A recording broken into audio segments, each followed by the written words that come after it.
Week 2, day 1, 4 exercise circuit, starting with an exercise called lunge bounds. Let me show you. So we're going to start with feet together, head and chest lifted. We're going to step back into a deep lunge. Make sure you get that 90 degree with both the knees, head and chest lifted. When we stand up, this time we're bringing the knee high. Okay, so let me show you again. High knee, reverse lunge, high knee, reverse lunge. If you get comfortable with the normal movements or the regression, which is with that left foot planted on the floor, what you can do is try and get a push with that left foot. So feet together, reverse lunge, little jump straight into the reverse lunge. Okay, and then obviously we'll change over to the other leg. So reverse lunge with the left leg, high left knee. Remember, the regression is just reverse lunge with that high knee, keeping that right foot flat. So they're lunge bounds. There, we're going into long jumps. So long jumps. Squat jump, and just go through the squat again. Feet shoulder width, head and chest lifted. Deep squat, hips back. Back nice and flat, keeping that chest lifted, okay? You don't want no rounding of the spine. Okay, and what we're going to do from that position, we're going to jump forward and then we're going to run backwards to the starting point. So, squat jump forward, land with soft knees, and then we're going to jump back to the start. Same again, back to the start. They're long jumps. The key is on the landing to land with the soft knees and not like that, because you'll put a lot of pressure on your knees. Could result in injury over time. So they're long jumps. Let's check the next exercise. We've got forward reverse lunges, which I think we're in week 1. So we're going to go forward lunge, straight into a reverse lunge. All on the same leg first. So right leg first, step forward, step back. Try and go straight into that lunge. If you struggle at first, bring a pause in the middle so you can go forward lunge, pause, reverse lunge, pause. What we're aiming for is that 90 degree in both the knees, forward lunge straight into that reverse lunge, and then obviously we'll change again with the opposite leg. And then the last one, everyone's favourite, burpees. Okay, palms flat, out with the feet in and jump. Okay. Burpees. Get a tuck jump in if you want. Step in and out if it's really, really tough and you can't get the kick out. But we're ultimately aiming for palms flat, out, in, and then a jump. Okay, so there are 4 exercises. We've got lunge bounds, long jumps, forward reverse lunges, and burpees. Squat jump cluster step. Okay, so what we're going to do squat jump after squat jump, with the timings given in the workout. And we're going to do it in a cluster step, which means we're going to do as many reps, well, the allocated reps, with the allocated rest, and repeat for quite a lot of sets. But all the details are in the workout. So squat jump. Let me just try and get that so my feet are in there. So, like before, feet shoulder width, head and chest lifted. Okay, deep squat, hips back, back nice and flat, head and chest lifted, head up. And we're going to do squat jumps. Okay, remember, keep the feet shoulder width. Okay, because if you get tired, you might be tempted to bring the feet in a bit more narrow, or not get the hips as low. So we're going to go feet shoulder width, deep squat, and just a little jump there. Squat jumps for the allocated amount of reps and sets, which I'll put in the workout.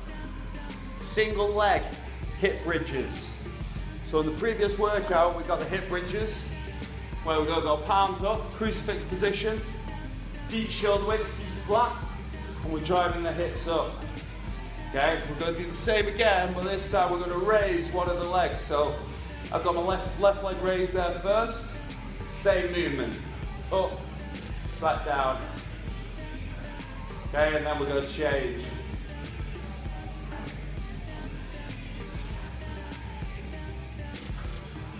Be sure you try and get like a 1-2 second pause at the top of the bridge, just to get the glutes and the hamstrings and the lower back firing. But it's slightly harder than when you've got both feet on the floor, just because you've got more body weight on the single leg. So yeah, give them a shot. If they're too hard, just go back down to usual hip bridges with both feet on the floor, but those are single leg ones. Next exercise is your standard press up. We're just going to do like a press up set, and I'll just run through technique again. So full press ups, hands just outside body width, please, just outside shoulder width. We're going to go down, chest touch the floor, press up. Okay, tuck the elbows in. You don't want the elbows flaring out. Bring the triceps into the movement by tucking the elbows in, supporting the shoulders. I'll just do a rep from side on. Ensure, what I see a lot of people do with these is the hips dropping like that, or that. So what you want to do is ensure your full body is moving down together like that. Okay, and then obviously trying to tuck the elbows in as well, just to work the triceps. If you're struggling with full press ups, go body weight. So start off in a full press up position, then wherever you are, you're ensuring your body weight's forward, so shoulders over the hands. Drop the knees down, and we're just going to do a press up there. You can cross the feet behind you if you want. Down, and then up. Exact same as full press ups, only the knees are on the floor. So you can try full press ups. I'd rather you drop to the knees and do full range of movement with chest going down to the floor, instead of doing those half reps where it's just the head going down or the hips are dropping. Just keep the core tight throughout and ensure your full body's moving down in one movement, down to the floor and back up. And then if you're really struggling, regress it to the press ups on your knees. But yeah, just give me a shout if you have any issues with that. Little core circuit now at the end of this one. And it's starting off with push planks, which were in the very first workout, which was outdoors. So what we're going to do, I'll do it at a slight angle here. We're going to start off in a plank. It's a push plank, by the way. So we're going to start off in a plank. So straight line on the plank, head to heel. Shoulders over, shoulders over the elbows and heels over the toes, okay? Tense the quads as well, so you ensure you've got full activation of the anterior chain. So what we're going to do is start off in plank position, then we're going to push up with the left, back down with the left, then we're pushing up with the right and back down with the right. They're push planks, okay? You want to try and get the hand where the elbow is there, pushing up from there. Okay, what you don't want to do is push up from that position like that, because that's quite easy, but it's a tough exercise. It's a lot harder than it looks. So just see how you get on there. I don't mind if you do start, if you want to regress this, you can start just by pushing up from that position until you build the tricep strength. But then once that gets comfortable, you start to edge the hands back so it's like by your side, and then you're using full activation of the triceps. So that's the push plank. The next exercise is crab walk. So same in the previous workout where we added the press up, this time we're just doing a crab walk. So extended plank position, core tight, and we're just going 2 or 3 movements to the left, then 2 or 3 to the right. Minimal movement of the hips throughout, so don't want to be all over the place like doing the worm. You want to try and keep the core tight.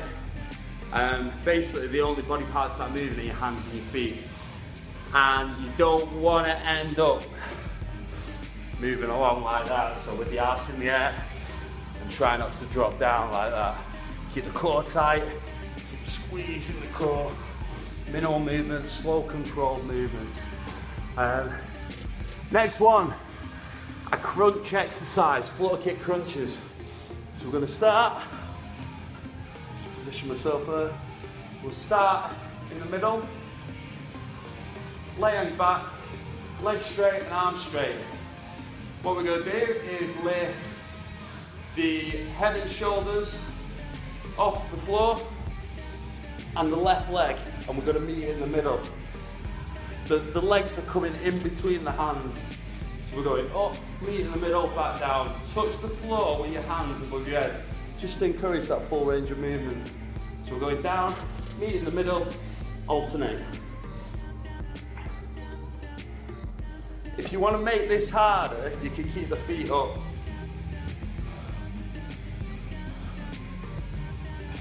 Slightly harder, okay? But they're flutter kicks. Just ensure the head and shoulders are coming up off the floor and back down after every rep. And the last one is bicycle crunches. So, same position, fingertips behind the ears. With this, I don't want you to pull your head. As you get tired, it might be tempted to try and pull your head up, but try and resist that. Just fingertips behind the ears. I barely have my fingers touching my ears, just very slightly. Then we're going to raise the legs, head and shoulders up, circular movement with the feet, and rotate in the upper body.